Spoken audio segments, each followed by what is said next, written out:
Well, I would say let himself go. He had long hair and a beard and sometimes wasn't very clean looking. But about 30 days ago, he got his hair cut shorter, shaved most of his beard off, cleaned up himself a lot.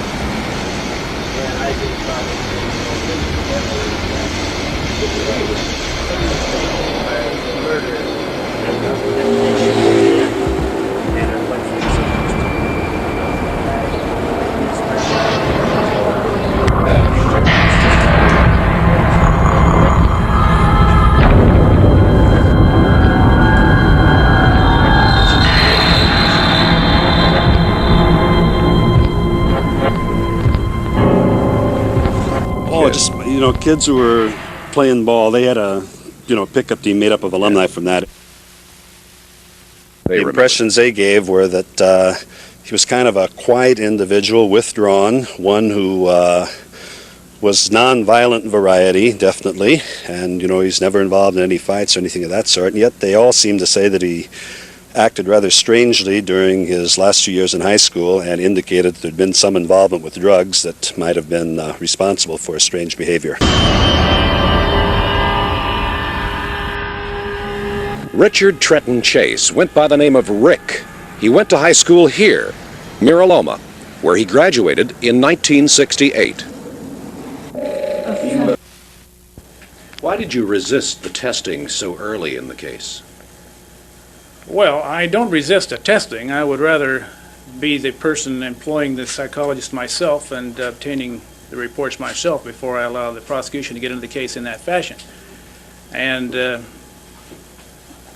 whether or not the judge is going to go along with my position or not, I will have to wait and see. Do you foresee I do foresee employing a psychologist and a psychiatrist myself and having the man examined, of course, as thoroughly as we can, having in mind the kind of charge it is.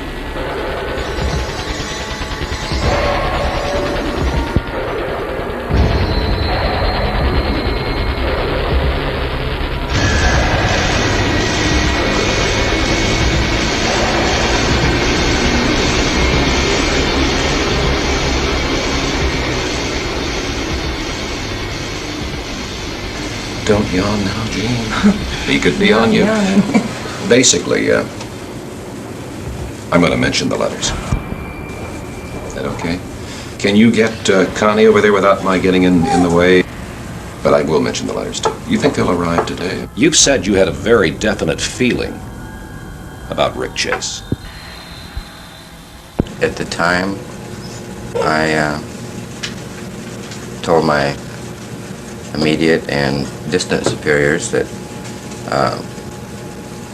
my belief was that Richard Chase now was doing things with small animals and birds, killing them, drinking their blood, and that he would graduate to larger animals and eventually to people unless his, mental illness was checked, was treated, and it was going to take some intensive doing. It wasn't going to be done by the facilities we had there at Beverly Manor. All we did was keep the man in a semblance of custody. I say semblance because the wall was only about this high in parts around Beverly Manor, and quite a few of the patients at night would go out, go over the wall, and return sometime before dawn. Then we really had no means of preventing this. And Richard Chase also went out at night over the wall. You know this? Yeah, one night we went out looking for him. We found him someplace and brought him back. Gene, hasn't your group sent out letters to the survivors of the victims? And if so, what are you telling them? We're, just really upset that all this happened. Okay. The families, the survivors? Trying to tell them how sorry we are and trying to get something done about all this.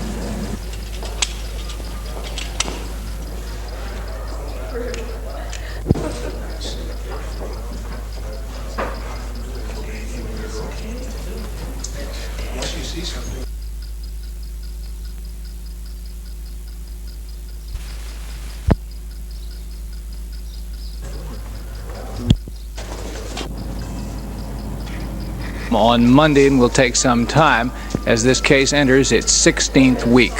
Spencer Michaels for Channel 3 reports in Palo Alto.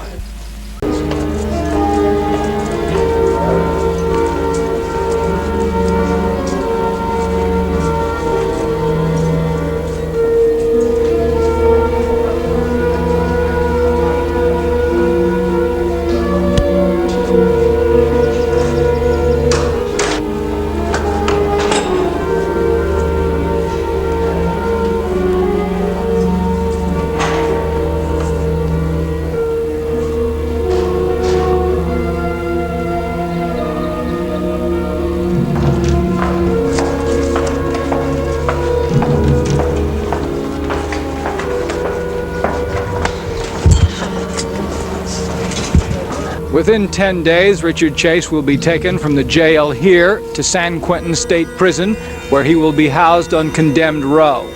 His appeals could and probably will take years, for the state Supreme Court has other appeals to rule on first, and the justices have yet to rule on the constitutionality of California's death penalty laws. Spencer Michaels for Channel 3 reports in Palo Alto. From William Freidkin, the director of The Exorcist. What happened? A serial killer stalks an innocent town. Gun. I'm sorry. On the outside, he appears as the perfect boy next door. But on the inside, there's a murderer on a rampage. Mommy! No. Mommy? The witness knows the guy. He says he lives a couple blocks away with his mother. The suspect, we're not going to bargain, psycho cop-out. Charles Reese must die. A horrifying thriller based on true events. Who is this who's calling? Michael Biehn, Alex MacArthur, This crazy killer knows our number. Rampage.